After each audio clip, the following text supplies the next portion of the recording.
Bom dia, meu povo. Olha só, se ouvirem algum barulho, se começarem a escutar algum chiado, alguma pancada, alguma furadeira, fiquem com raiva não. Tá tendo uma reforma aqui perto do prédio e pode ser que vocês escutem algo do tipo. Ontem, infelizmente, aconteceu uma tragédia em São Paulo.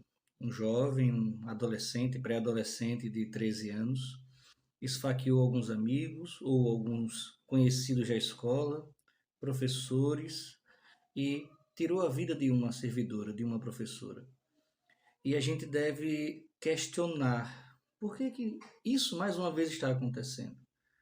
O que a nossa sociedade precisa fazer, a nossa sociedade civil, a nossa comunidade, a nossa sociedade particular, a nossa família, o que deve ser feito para evitar que tragédias como essas aconteçam? A alegação do jovem provavelmente foi a de bullying, que ele sofria preconceito, bullying, violência verbal, física, mas eu questiono que tipo de jovens, que tipo de adolescentes, de crianças nós estamos formando? Que tipo de sociedade nós estamos formando também para estas crianças, onde nós não podemos preservar, proteger, cuidar delas? A sociedade tem um papel e os governos têm um papel, governos municipais, estaduais e o governo federal têm um papel significativo e importantíssimo que é de cuidar, de preservar a vida dos nossos jovens. E muitas vezes, na maioria das vezes, esse Estado que se afirma democrático, ele não consegue fazer isso. Sejam os municípios, sejam os estados, seja o governo federal. Nós estamos falhando com esses jovens.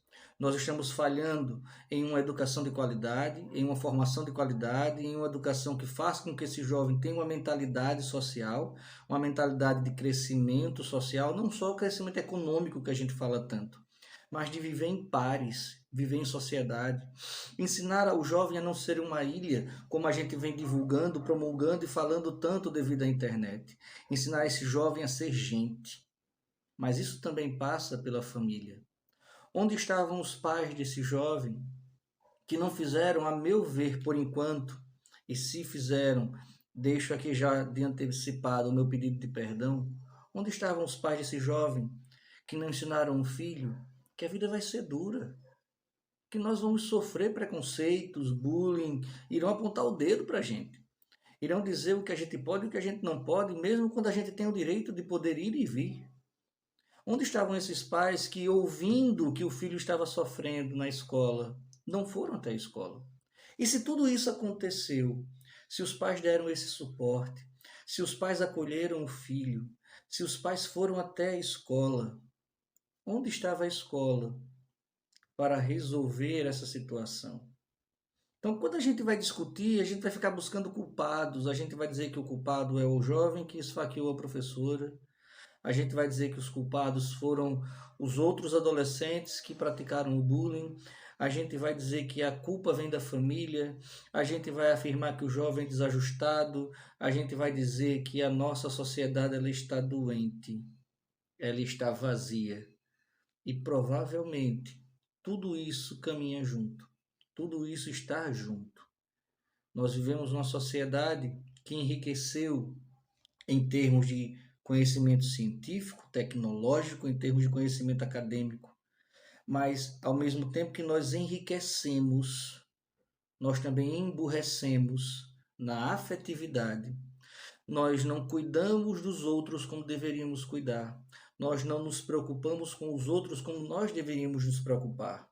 Nós não olhamos para o outro como pessoa. Muitas vezes olhamos eles como uma barra de tarefas, como uma chave Pix. Nós olhamos eles como uma ferramenta do Google, olhamos eles como um dispositivo que pode ser ligado e desligado, olhamos ele, que é o outro, como algo que a gente pode excluir ou, quando necessário, trazer de volta. O triste é que algumas famílias perderam muito. A sociedade brasileira perdeu porque a violência mais uma vez ganhou. As escolas perderam porque mais uma vez essa violência aconteceu dentro das escolas. Os professores estão atarefados, estão cansados, estão exaustos. tão mal interpretados, também perderam, porque alguém vai dizer que eles não conseguiram fazer nada e vão esquecer o ato heróico da professora que tirou da mão daquele jovem a faca. Hoje ela é heroína.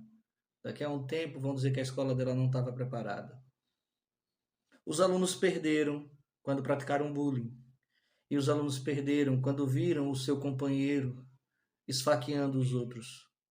A família da professora que perdeu a vida, a perdeu para sempre. E ela já havia deixado uma outra escola com medo da violência. O Estado brasileiro perdeu porque não consegue transmitir uma cultura de paz. As famílias perderam. As famílias perderam muito. Esse jovem perdeu porque ele não conseguiu sobrepor toda a violência que ele havia passado, que ele vinha passando, e ele se transformou-se em uma ferramenta de violência. Os pais dele também perderam, porque vão ficar o sentimento de culpa de que não educaram bem o seu filho. E todos nós que somos pais, quando acontece algo com o nosso filho do tipo, nós nos perguntamos: onde é que nós erramos? Nós corremos o risco de dizer: eu dei tudo e ele fez isso. Todos nós perdemos. Todos nós perdemos. A diferença é que a família da professora vai chorar muito e vai sentir falta durante toda a sua existência pela perda e pela ausência dela desde o dia de ontem. Esse jovem, por mais que ele cresça e ele não volte a cometer mais nada, e eu rogo muito a Deus que ele não cometa mais nada de grave. Esse jovem perdeu a inocência. Ele vai ficar marcado com esse ato. E eu rogo a Deus que isso seja eliminado da sua alma e ele consiga se recuperar. A marca vai ficar, mas que Deus tenha misericórdia dele. Que Deus o preserve e cuide dele. Todos nós perdemos. A educação perdeu. Porque a educação não trata só de analfabetos funcionais. A educação não trata só de analfabetos plenos. Nós estamos perdendo. E perdemos feio, porque todos nós estamos nos tornando analfabetos emocionais. E não lemos, não interpretamos e não ensinamos as emoções dos nossos pares, dos nossos gestores, dos nossos familiares, dos nossos alunos. Todos nós perdemos. Que a gente possa ter um sentimento de reflexão e que Deus ele tenha misericórdia das nossas vidas. Infelizmente até isso perdemos, porque muitos de nós deixaram de acreditar em Deus. Santo dia e que Deus os abençoe. Amém.